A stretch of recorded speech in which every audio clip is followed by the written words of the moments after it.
이 아침에 우리 하나님의 크고 놀라운 은혜가 사랑하는 선창의 모든 가족들의 삶 가운데 충만하시기를 간절히 기원합니다. 우리는 어느 나라 백성입니까? 좁게는 대한민국의 백성이지만 그러나 우리는 하나님 나라의 백성입니다.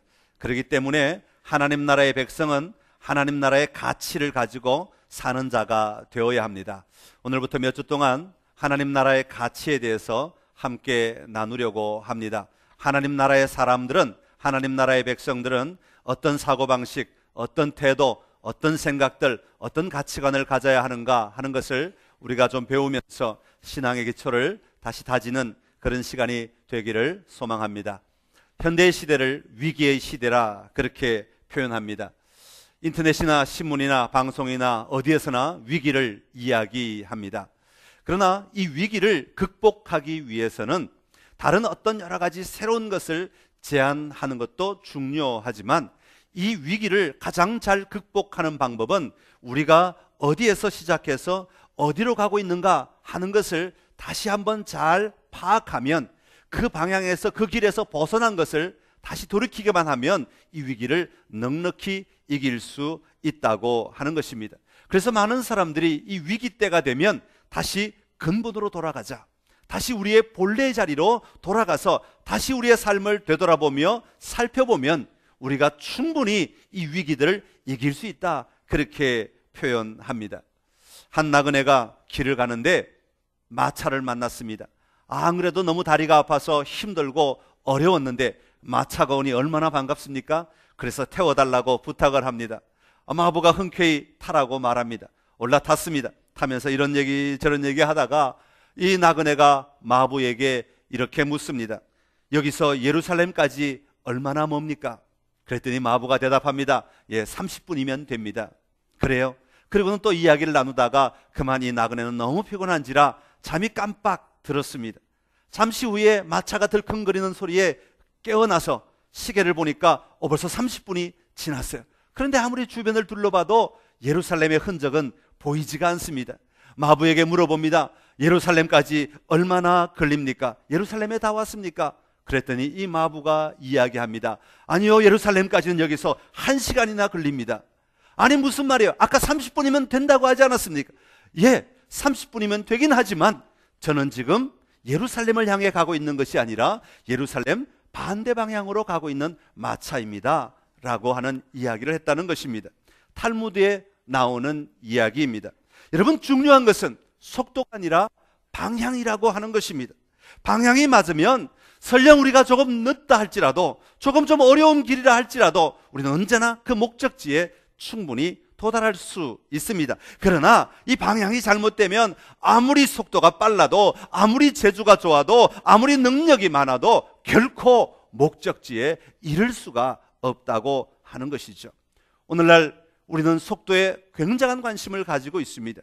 세상의 역사가 많은 단위로 이렇게 잘라져서 이어져 오고 있는데 지금처럼 빠른 속도로 역사가 바뀌는 경우는 아마 없었을 것입니다.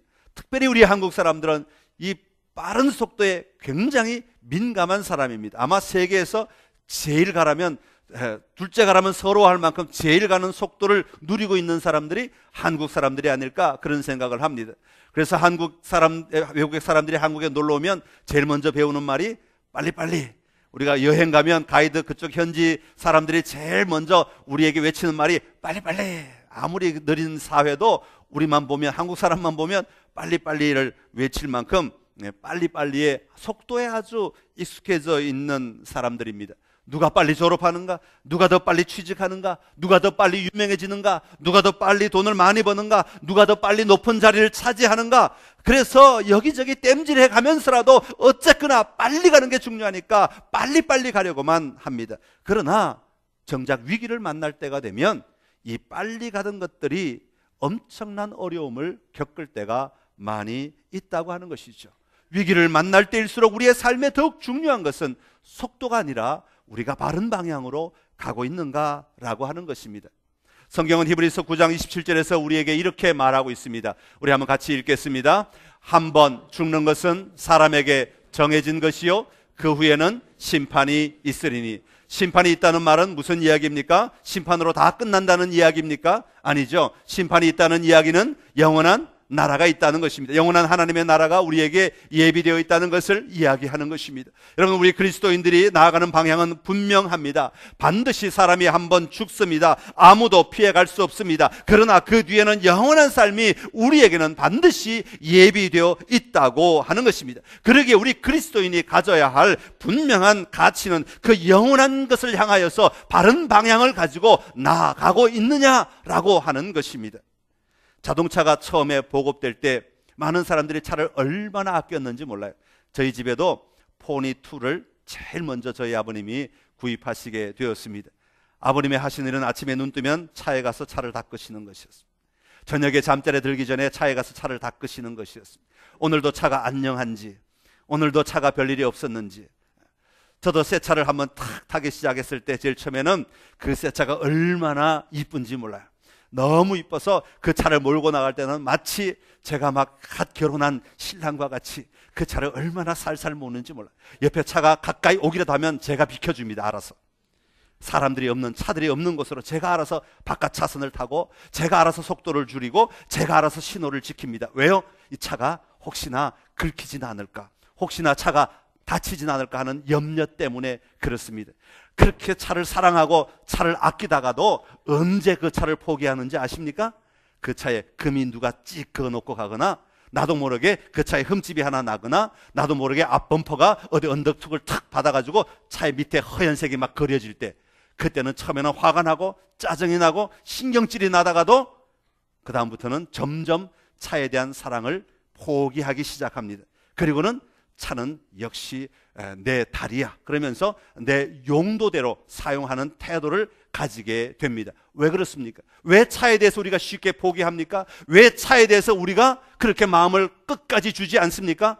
차는 언젠가는 타지 못한다는 것, 그 차는 언젠가는 폐기 처분해야 한다는 것, 그 차는 언젠가는 폐차장에 반드시 가야 한다는 것을 우리 모두가 알고 있기 때문에 그렇습니다. 그 끝이 무엇인지를 분명히 알고 있기 때문에 누구나 포기할 수 있는 것입니다.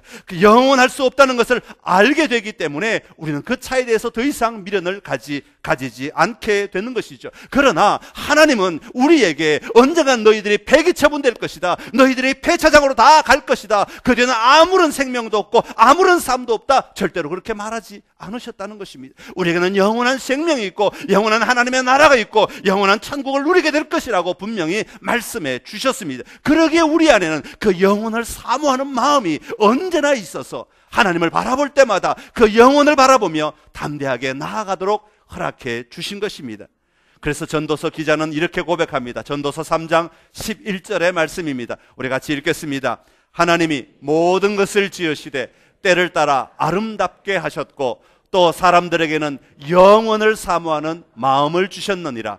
그러나 하나님이 하시는 일의 시종을 사람으로 측량할 수 없게 하셨도다. 아멘. 하나님은 우리 안에 영원을 사모하는 마음을 넣어주셨다고 말씀하고 있습니다. 그러기에 누구든지 하나님을 믿는 자들 속에는 영원을 사모하는 마음이 언제나 일어나서 그 영원한 나라를 향하여 우리의 마음을 드리며 우리의 삶을 드리며 나아갈 수 있도록 만들어 주셨습니다. 그러나 우리 신앙인이라 할지라도 그 방향을 잃어버리면 우리는 그 은혜를 누리지 못하게 됩니다. 그 방향을 놓쳐버리고 우리가 다른 것에, 엉뚱한 것에 마음을 쏟아버리면 우리는 그 아름다운 것을 누리지 못하고 나와 상관없는 이야기로 치부되게 된다고 하는 것입니다. 이 세상에는 참 여러 가지 이야기들이 많이 있습니다. 그 많은 이야기들 가운데 크게 세 가지 이야기로 나눌 수가 있습니다. 그 중에 하나가 세속주의라고 하는 것입니다. 중시시대의 신앙이 모든 것을 지배하고 인간의 모든 것을 다스리고 있을 때에 이런 경향에 반대하여서 르네상스 시대의 휴머니즘이 발전하는 과정 가운데 이 세속주의가 일어나게 되었습니다. 이 세속주의는 사람들로 하여금 자기 실현에, 자기 만족에 사람이 중요하다 하는 것을 강조하기 시작하면서 일어나기 시작한 것이죠. 그러다 보니까 영적인 것이나 초자연적인 것은 가급적이면 다 무시하고 어떻게 하면 이 현실 속에서 이 물질적인 것을 통해서 내가 만족을 누리고 내가 무엇을 얻을 것인가, 여기에 관심을 가지게 되었죠. 그러다 보니까 물질이나 그 물질에서 나오는 어떤 에너지나 아니면 그 물질이 흘러가는 시간이나 또 그리고 우연이라고 하는 것, 이런 것들이 다 연합되다 보니까 진화론이 나오게 되었고, 사람들이 그 물질 안에서 무언가를 찾으려고 애쓰는 모든 생각의 판단들이 물질 중심의 판단을 하기 시작한 것이 세속주의라, 그렇게 말할 수 있습니다. 그리고 다른 이쪽 끝에는 애니미즘이라고 하는 것이 일어나기 시작했는데, 정령숭배 사상이라고 말하기도 하지요. 애니미즘은 흔히 토속 종교에서 많이 나타나지요. 밤에 길을 걸어가는데 깜깜한 밤에 앞에서 뭔가 확 휘날리는데 보니까 너무너무 무섭고 두려워요. 그래서 그 앞에서 엎드려 절을 합니다. 왜요? 거기에 신이 있다고 생각하고 영이 있다고 생각하고 그 앞에 엎드려 절을 합니다. 그런데 그 다음날 아침에 해가 뜨고 보니까 그게 수양버들나무, 바람에 하는데, 야, 그 밤에 깜깜할 때 봤을 때는 너무너무 무섭고 너무너무 두려운지, 그래서 그 다음날부터 거기다가 띠를 두르고 형형색색 천을 달아놓고 돈을 붙이고 그러면서 빌기 시작하는 거예요. 왜? 거기에 영이 있다고 믿기 때문에. 돌덩어리 하나를 탁 지나가는데 바위가 있는데 그 바위가 얼마나 밤에 무섭고 얼마나 두려운 존재인지, 야, 저 바위 정도라면 내 문제를 해결해 주겠다 싶어서 그 바위에 빌기 시작하는 것이죠. 왜요? 그 바위에 영이 있다고 믿기 시작하는 것이죠. 이처럼 모든 사물 안에 영이 있다고 믿고, 그 모든 우리에 일어나는 모든 문제들은 그 영들이 다 다스리고 지배하기 때문에 우리에게 이런 문제가 일어난다고 생각하고, 그러다 보니까 그 앞에 절하기 시작하고 그 앞에 엎드리기 시작하고, 알지 못하는 신이지만, 성경적 표현으로 하면 알지 못하는 신이지만 그 앞에 엎드려 절하고 그 신들에게 무언가 갖다 바쳐야만 된다고 생각하는 것이죠. 그래서 마야 종족들은 아기들을 갖다 바치고 사람들을 갖다 바치는 일까지 일어나게 되었죠. 그 영을 달래야만 한다고 하는 것이죠. 구슬하는 이유가 그런 것 아닙니까? 점을 치는 것은 어떻습니까? 운명을 예견하고 그 운명에 우리의 삶을 빼앗기는 것도 어쩌면 그런 이유가 아니겠습니까? 이처럼 세속주의와 애니미즘이라고 하는 이 양극단 사이에 또 다른 이야기가 하나가 있습니다. 그것은 바로 여호와 하나님의 이야기라고 하는 것입니다. 여러분, 이 세상은 하나님의 이야기로 가득 찬 곳입니다. 여러분, 성경을 읽다 보면 많은 사람들의 등장인물들이 나타나죠. 아담이 있고, 노아가 있고, 아브라함이 있고, 이삭이 있고, 야곱이 있고, 요셉이 있고, 모세가 있고, 여호수아가 있고, 다윗, 솔로몬 이렇게 막 나가는 것 같아요. 그래서 우리가 그 이야기, 한 사람의 이야기만 보면 성경의 주인공은 마치 그 사람 같아요. 아브라함의 이야기만 읽다 보면 그 주인공이 마치 아브라함 같아요. 여러분, 어릴 때 교회 다니신 분들은 교회 학교에서 선생님들이, 전도사님들이 그 옛날 이야기처럼 만들어서 아름답게 얘기해 주던 성경 인물의 이야기가 아마 기억나실 것입니다. 저도 어릴 때 교회만 가면 오늘은 무슨 얘기 해 주실까 궁금해서 그 얘기를 얼마나 재밌게 해 주시는지, 저도 그걸 좀 더 배웠어야 되는데, 얼마나 감칠맛 나게 해 주시는지, 그 이야기 속에 쏙 빠져들어가서 그 사람의 인물을 통해서 그 사람이 어떻게 살았는지 그 얘기를 듣고 나면 얼마나 재밌는지 몰라요. 그런데 그 사람의 이야기만 듣고 나면 모든 성경의 이야기가 마치 그 사람의 역사로 이어지는 것 같아요. 오늘은 아브라함의 역사만 있는 것 같고, 오늘은 아담의 역사만 있는 것 같고, 오늘은 노아의 역사만 있는 것 같고, 오늘은 여호수아의 역사만 있는 것 같아요. 그런데요, 성경을 읽다 보면 그것이 결코 그 사람들만의 역사가 아니라는 사실을 알 수 있습니다. 성경 전체를 통해 하나님이 우리에게 말씀하시는 것은 무엇입니까? 이 모든 이야기들 속에 하나님의 역사가 흐르고 있다는 것입니다. 태초부터 시작하여 하는 저 세상 끝날까지 하나님의 역사가, 하나님의 이야기가 계속되고 있고, 그 하나님이 바로 이 모든 이야기의 주인공이시라고 우리에게 분명하게 말씀하고 있습니다. 성경은 창세기 에덴 동산에서 시작하여 요한계시록의 새 예루살렘까지 끝이 납니다. 오늘 본문 1절의 말씀 보십시오. 오늘 창세기 1장에 보면 매 순간순간마다 하나님이 그렇게 표현하고 있습니다. 하나님이 지으시고, 하나님이 이름 붙이시고, 하나님이 좋았다고 말씀하시고, 하나님이 일어나시고, 하나님이 말씀하시고, 하나님이 빚으시고, 하나님이 일으키시고, 모든 것이 다 하나님이. 그래서 이 성경의 모든 이야기는 결국은 우리 어떤 한 사람의 이야기가 아니라 하나님의 이야기라고 하는 것을 우리에게 분명하게 말씀해 주고 있습니다. 하나님의 이야기, 하나님이 만드시고, 하나님이 통치하시고, 하나님이 이끄시고, 하나님이 역사하신다는 것입니다. 그래서 어떤 사람은 그렇게 말하더라고요. 역사를 영어로는 히스토리라고 하는데 그것을 두 개로 나누면 his story, 그 He가 누구냐 하면 바로 여호와 하나님이시다. 그분의 이야기가 바로 역사다. His story라는 것이죠. 여러분, 우리의 인간의 살아가고 있는 모든 역사는 우리 각자의 삶의 자리에 내가 주인공인 것 같지만 그렇지 않다는 것입니다. 여호와 하나님이 주인공이신 하나님의 이야기로 가득 찼다고 하는 것입니다. 여러분, 우리가 어떤 이야기를 선택하느냐에 따라서 우리의 삶의 방향은 달라지게 되어 있습니다. 우리가 어떤 이야기를 심취하느냐에 따라서, 그것을 사로잡히냐에 따라서 우리의 삶의 방향은 달라지는 것이죠. 바라기는 오늘 이곳에 계신 여러분 모두는 하나님의 이야기를 선택한 사람들인 줄로 믿습니다. 여러분, 오늘 본문을 통해서 다시 한번 그 여호와 하나님께서 어떤 모습으로 그분의 이야기를 풀어가고 계시는지를, 그분의 이야기를 통하여 우리를 어떻게 다스리고 계시는지를 함께 살펴보며 다시 한번 삶의 방향을 정립하는 그런 시간이 될 수 있기를 간절히 기원합니다. 자, 첫 번째로 우리 하나님은 창조하시는 분이라고 말씀하고 있습니다. 한번 따라합시다. 창조하시는 분. 태초에 하나님이 천지를 창조하시니라 말씀하고 있습니다. 사람들은 자기들의 이야기 속에서 창조를 여는 이야기들을 많이 가지고 있지요. 신라는 알에서 만들어졌다, 단군 이야기. 그런데 이런 이야기들, 시작의 이야기들을 가만히 보다 보면 전부가 다 무언가 있는 것에서 나오는 것을 볼 수가 있어요. 그렇죠? 단군도 산이 있고 하늘이 있고 땅이 있고 동굴이 있고 곰이 있고 뭐 먹었죠? 마늘이 있고 쑥이 있고 해달 별들이 다 있고, 다 있는 가운데서 만들어진 이야기가 단군 이야기. 다 있는 것에서 만들어진 이야기라고 하는 것입니다. 태초의 이야기가 아니라고 하는 것이죠. 그러나 성경은 아주 분명하게 여호와 하나님의 이야기라고 말씀하시면서 태초에 하나님이 천지 만물을 만드신 것부터, 아무것도 없는 것에서 만드신 것부터 시작하고 있는 것을 보게 됩니다. 사실 태초에 하나님이 천지를 만드실 때 하나님이 그때 계셨습니까? 그때 시작되셨습니까? 그렇지 않지요. 이미 우리 하나님은 그 천지 만물을 만드시기 이전부터 존재하고 계셨던 분이십니다. 그러니까 하나님의 이야기는 태초부터 엄밀히 시작한다기보다는, 천지 만물을 만드실 때부터 시작한다기보다는 그것보다 훨씬 이전인 진짜 태초부터 계시는 하나님이시라고 하는 것을 우리가 분명히 믿어야 할 줄로 압니다. 만물이 있기 전에 이미 하나님은 계셨습니다. 우리가 가지고 있고, 우리가 손으로 만질 수 있고, 우리가 이해되고, 우리가 그런 영역에서만 우리는 어떤 이야기들을 생각하고 또 믿고 상상합니다마는, 우리 하나님은 그것을 뛰어넘으시는 분이시다 하는 것을 우리가 분명히 보아야 합니다.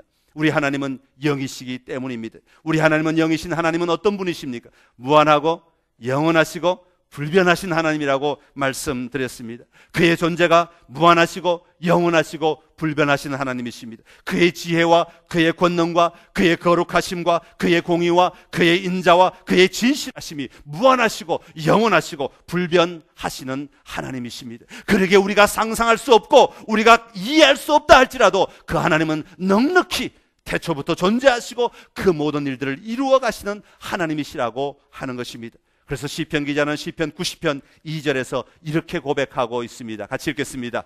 산이 생기기 전 땅과 세계도 주께서 조성하시기 전 곧 영원부터 영원까지 주는 하나님이시니이다. 아멘. 할렐루야.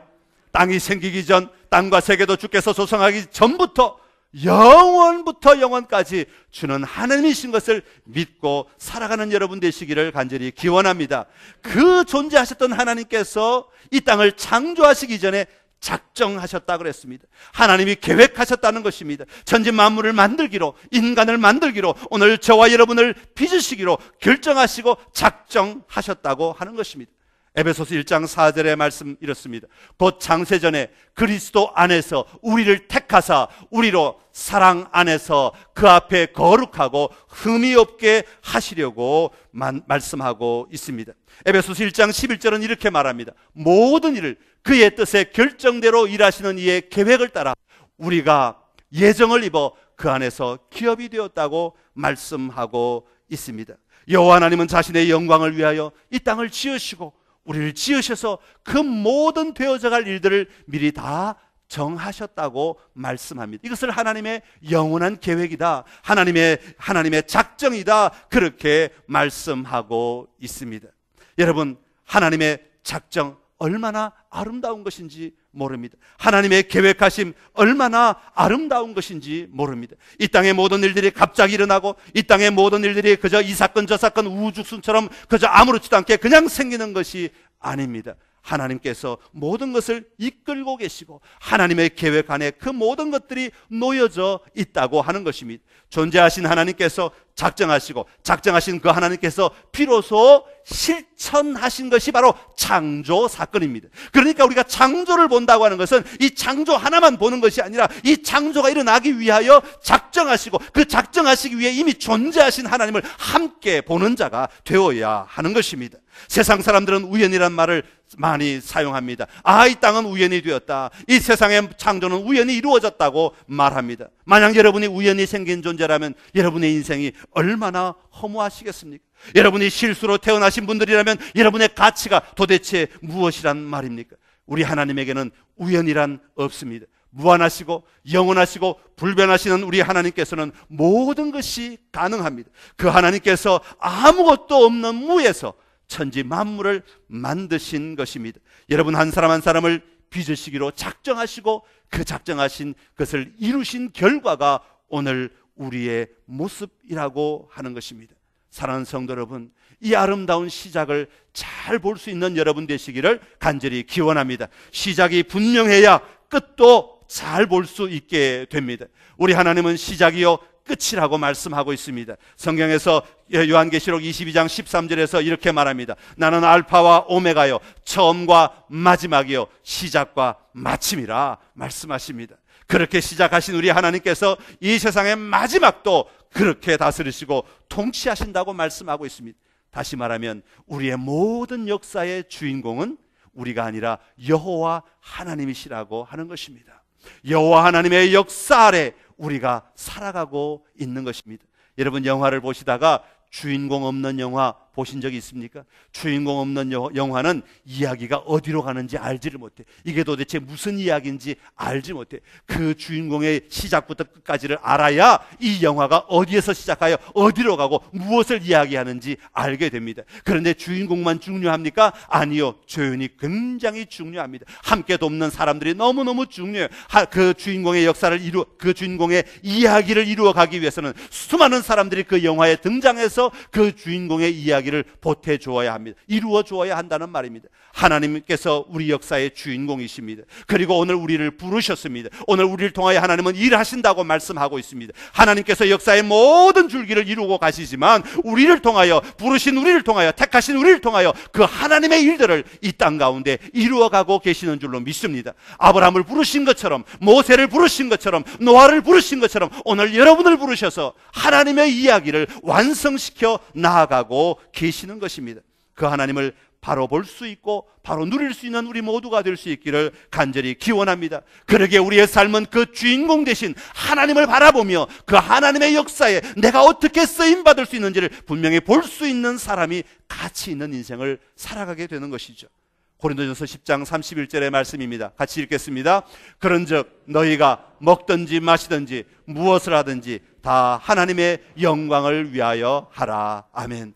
여러분의 인생의 기준이 여호와 하나님이 되시기를 간절히 기원합니다. 여러분의 이야기는 여러분 혼자만의 이야기가 아닙니다. 여호와 하나님의 이야기 속에 여러분이 참여하고 있는 것입니다. 여러분 여호와 하나님의 이야기를 잘 알아서 그 이야기 속에 내가 아름답게 쓰임받고 아름답게 세워져서 하나님께 영광을 올려드리는 귀하고 복된 삶이 여러분에게 충만하시기를 간절히 기원합니다. 두 번째로 우리 하나님은 운행하시는 분이시다, 그렇게 소개하고 있습니다. 한번 따라합시다. 운행하시는 분. 우리 2절의 말씀인데요, 2절 말씀 같이 한번 읽겠습니다. 땅이 혼돈하고 공허하며 흑암이 깊음 위에 있고 하나님의 영은 수면 위에 운행하시니라. 아멘. 하나님이 천지 만물을 만드시기 이전의 상태를 2절이 표현하고 있죠. 여기 보니까 단어들을 참 많이 쓰고 있는데 땅이 혼돈하고 공허하며 흑암이 깊음 위에 있었다, 그렇게 말하고 있습니다. 이것을 한마디로 말하면 아마 황폐하였다, 그렇게 표현할 수 있을 것입니다. 도무지 아무것도 보이지 않고 질서도 없고 균형도 없고 아마 굉장히 복잡하고 어지러워서 이것을 눈으로 보는 것조차도 아마 힘든 지경이 아니었을까, 그런 생각을 해봅니다. 깜깜한 밤에 파도가 넘실거리며 위험이 가득 차 있어서 감히 누가 그때 사람이 서 있었다면 자기 발을 어디 한 군데 발을 함부로 내디딜 수도 없는 그런 어마어마한 어둠과 혼돈이 그 자리에 있었을 것입니다. 그런데 이 장면을 읽다가 말씀을 준비하면서 가만히 묵상하다 보니까요, 이 장면이 그때만큼은 아니겠지만 오늘 참 많은 사람들이 이런 삶을 살아가고 있지는 않는가 하는 그런 생각이 들었습니다. 참 많은 사람들이 혼돈하고 공허하며 흑암이 깊은 위에 있는 것 같은 그런 안타까움을 누리고 그 속에 매여 있는 사람들이 참 많이 있다고 하는 것이죠. 엉킨 실타래와 같이 어디서 매듭을 풀어야 우리 인생의 문제가, 내 삶의 문제가, 내 인생의 문제가 해결될지 몰라서 그저 안타까워하고 눈물을 흘리며 가슴을 치며 답답해하며 사는 사람들이 얼마나 많이 있는지 모릅니다. 누군가 옆에 있기는 있어도 공허함을 느끼고 내 마음이 황폐해져서 이 마음을 만져줄 사람이 아무도 없는 것 같고 신락 같은 빛마저도 보이지 않는 그런 흑암 속에 갇혀있는 모습으로 살아가는 사람들이 있다고 하는 것이죠. 그런데 우리 하나님은 이런 상황 속에서도 2절 끝에 보니까 이런 말씀을 기록해 놓았어요. 하나님의 영은 수면 위에 운행하시니라.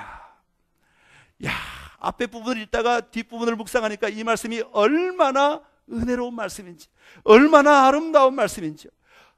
혼돈하고 공허하고 흑암이 가득 차 있는 그 땅 위에 하나님의 영은 수면 위에 운행하셨다라고 하는 것이죠. 우리의 상황이 아무리 흑암 같고 아무리 혼돈하고 아무리 어지럽고 아무리 복잡하다고 하더라도 하나님의 이야기를 이어가고 있는 여호와 하나님은 수면 위에 여전히 운행하고 계신다 하는 것입니다. 운행하신다는 말은요, 오늘 보니까 어미새가 자기 새끼 위에 날개짓하며 날아간다는 의미가 담겨져 있어요. 여러분, 어미새가 새끼 위에서 왜 날개짓하며 날개짓하고 있겠습니까? 그 새끼를 보호하기 위해서. 그 새끼가 혹시나 다른 짐승들로부터 공격을 받을까 지키고 있는 것이고, 또 그 새끼가 배가 고프진 않을까 하고 그 새끼 입을 쳐다보고 있는 것이고, 그 새끼가 안전한지 잘 자라고 있는지 잠을 잘 자는지 혹시나 불편함이 없는지 그 어미가 날개짓하며 그 위에서 보고 있는 장면이 바로 운행하시니라 라고 하는 장면이라고 하는 것입니다. 활공하고 계시는 하나님, 좀 더 깊이 들어가면 그 모든 것을 껴안고 계시는 하나님이라고 하는 것을 의미하고 있는 것이죠. 여러분, 우리 하나님은 오늘 우리의 흑암 가운데, 우리의 혼돈 가운데, 우리의 어지러움 가운데 그냥 내버려 두지 아니하시고, 하나님은 저 멀리 저 위에만 계시는 하나님이 아니시라 오늘 우리 위에, 우리 안에 운행하고 계시는 하나님이시라고 하는 것을 오늘 성경이 우리에게 말씀하고 있습니다. 사도 바울은 이 장면을 이렇게 표현합니다. 골로새서 1장 17절의 말씀입니다. 같이 읽겠습니다. 또한 그가 만물보다 먼저 계시고 만물이 그 안에 함께 섰느니라. 아멘. 만물을 초월한 것 같지만 만물 안에 계시는 하나님이시오. 만물 위에 운행하시지만 그러나 그것이 저 위에 높은 하늘에서만 움직이시는 하나님이 아니라 오늘 우리의 삶의 현장 속에, 우리의 삶의 자리 속에 동일하게 운행하고 계시는 하나님이시라고 하는 것을 우리에게 말씀하고 있습니다. 사랑하는 성도 여러분, 창조하실 뿐 아니라 운행하시는 하나님을 만나고 누리는 여러분 되시기를 간절히 기원합니다. 여러분의 삶이 어렵고 힘드십니까? 공허하십니까? 환난 가운데 있습니까? 혼돈 가운데 있습니까? 수면 위에 운행하시는 하나님의 영을 만나고 누리시기를 간절히 기원합니다. 그 하나님은 여러분의 문제를 아시고 여러분을 만지시고 여러분을 다스리시고 여러분을 치유하시며 여러분을 안으시고 여러분을 회복시키기를 원하시는 분이십니다. 그 하나님을 마음껏 누리는 귀한 선창의 가족들이 되시기를 간절히 소망합니다. 마지막으로 우리 하나님은 좋음을 누리시는 분이십니다. 한번 따라합시다. 좋음을 누리시는 분. 4절을 읽다 보니까 빛이 하나님 보시기에 좋았더라. 이것을 앞에 제목과 운율을 맞추려고 하다 보니까 도대체 무슨 말을 써야 좋을까 하다가 좋음 그 자체가 진짜 좋은 거야. 그래서 그냥 좋음을 누리시는 분이라고 하는 제목으로 만들어 보았습니다. 여러분, 이것은 하나님의 역사의 결과를 우리에게 보여주고 있는 것입니다. 하나님이 어떤 일을 하신 다음에 하나님이 궁극적으로 누리기를 원하시는 것은 좋음을 누리기를 원하신다는 거예요. 하나님이 어떤 것을 만들어 놓으시고 하나님이 그것을 누리기를 원하시는 것은 그것이 좋음을 누리기를 원하신다는 것입니다.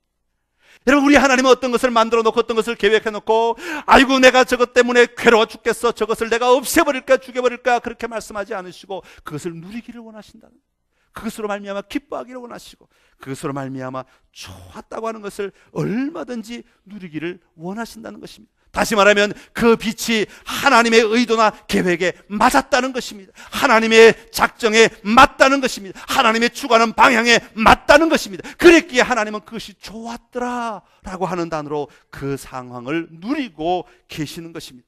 여러분, 예수님께서 이 땅에 오신 이유는 무엇입니까? 그것은 바로 우리로 하여금 보시기에 좋았더라라고 하는 것을 친히 이루시도록 하시기 위해 이 땅에 오신 것입니다. 새 예루살렘을 우리에게 보여주시는 이유는 무엇입니까? 보시기에 좋았더라라고 하는 것을 친히 이루시기 위해 그것을 예비해 놓으시고 우리에게 알려주시고 계시는 것입니다. 우리 하여금 그 소망을 가지고 살아가라고 말씀하고 있는 것입니다.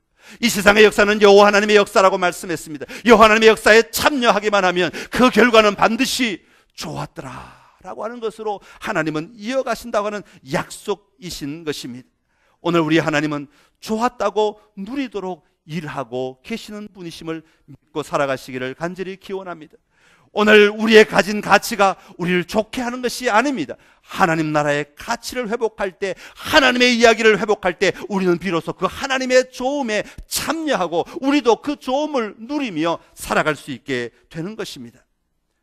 좋음을 누리는 삶, 얼마나 아름답고 얼마나 행복한 삶인지 모릅니다. 하나님이 여러분을 빚으신 이유는 여러분을 통해 좋음을 누리기를 원하시기 때문입니다. 하나님께서 선창교회를 이곳에 두신 이유는 이 교회를 통해 좋음을 누리기를 원하시는 분이십니다. 하나님이 옆 사람을 여러분 옆에 앉게 하신 이유는 그 사람 때문에 괴로워 짜증나 이게 아니라 여러분 그 사람 때문에 좋음을 누리도록 하시기 위해 오늘 여러분 주변에 많은 사람들을 두셨다는 것입니다. 여러분의 아내나 여러분의 남편이나 여러분의 자녀를 두신 것은 그 사람들 때문에 내가 힘들고 고통스러워하기 때문에 고통스러워하라고 주신 것이 아니라 좋음을 누리라고 우리에게 빚어주신 것입니다. 여러분의 눈을 열어 그 하나님의 이야기 속에 들어가시기를 바랍니다. 하나님의 마음을 보시기를 바랍니다. 하나님의 의도를 보시기를 바랍니다. 하나님의 가치를 회복하시기를 바랍니다. 그리고 그 가치로 그 좋음을 함께 볼 수 있는 여러분이 되시기를 간절히 기원합니다. 하나님이 두신, 하나님이 보기를 원하시는, 하나님이 이루고자 하시는 그 좋음을 다 누리는 자가 되어야 합니다. 사랑하는 성도 여러분, 내가 살고 있는 지금 이 시간에도 하나님의 역사는 흐르고 있습니다. 하나님은 여전히 그 안에서 일하고 계십니다. 위에서도 일하시지만 안에서도 일하시고 밑에서도 일하시고 총체적으로 우리를 덮고 일하고 계시는 분이십니다. 하나님께서 창조하신 이 모든 세계를 지금도 운행하고 계십니다. 날개짓하며 우리 위해서 우리의 필요를 보시고 우리의 삶을 보시며 운행하고 계시는 하나님이십니다. 그리고 그 운행하심을 통해 보시기에 좋았더라는 방향으로 우리를 언제나 이끌어가고 계시는 하나님이십니다. 그렇다면 나의 마차는 지금 어디로 가고 있습니까? 나의 마차는 분명히 하나님의 나라를 향하여 전진하고 있는 마차입니까? 아니면 반대로 가고 있는 마차입니까? 여러분이 이 바른 마차에 타셨음을 볼 수 있기를 간절히 기원합니다. 하나님의 창조의 아름다움에 동참하고 하나님의 아름다움을 누리며 날마다 기뻐하며 나아가는 여러분의 삶이 되시기를 간절히 기원합니다. 기도하겠습니다. 참 좋으신 우리 하나님 아버지, 은혜를 감사합니다. 우리에게 이 귀한 땅을 허락하시고 이 귀한 삶을 허락하시고 이 귀한 하나님의 나라를 누릴 수 있도록 은혜를 베풀어 주셔서 감사합니다. 하나님, 이 시간 하나님의 이야기를 들었사오니 우리의 삶이 하나님의 이야기 안에 잘 세워질 수 있도록 주여 우리를 도와주시옵소서. 하나님께서 작정하시고 창조하신 이 모든 세상 만물들을 통하여 우리의 삶을 통하여 하나님의 이야기에 잘 들어가 그 하나님을 누리며 승리하는 저희들 되게 하여 주시옵소서. 오늘도 그 이야기를 이끌어가시기 위해 운행하시는 하나님을 보게 하여 주시옵시고 하나님의 좋았다라고 말씀하시는 그 좋음을 누리며 나아가는 우리의 삶이 되게 하여 주시옵소서. 그래 우리가 바른 방향으로 나아갈 때 언제나 하나님 안에서 새로운 기쁨과 새로운 승리들로 감사하며 살아가게 하여 주시옵소서. 예수님의 이름으로 기도드리옵나이다. 아멘.